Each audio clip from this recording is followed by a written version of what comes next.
একটু পড়ো, তেলাওয়াত করো, পড়াটা শুনি। একটা বাচ্চা বলতে আছে, পড়লে তো আর নিবেন না, আপনারা প্রশ্ন করেন আমরা জবাব দিব। এটা শোনার পরে আমাদের হাত পাও ঠান্ডা হয়ে গেছে। জীবনে কত হাফেজ দেখলাম, এমন হাফেজ দেখি নাই।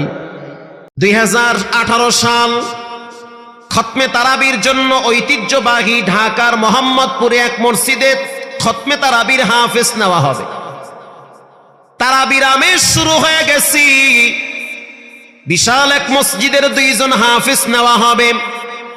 শত শত হাফেজরা সেখানে ইন্টারভিউ দেওয়ার জন্য সিরিয়াল ধরেছে। সেই ইন্টারভিউ বোর্ডের ভিতরে আমিও ছিলাম। শত শত হাফেজদেরকে দেখলাম তারা দরখাস্ত লিখেছে যে আমরা ইন্টারভিউ দিতে চাই। আমরাও তাদের দরখাস্তগুলো অ্যাকসেপ্ট করলাম, ঘোষণা দিয়ে দিয়েছি অমুক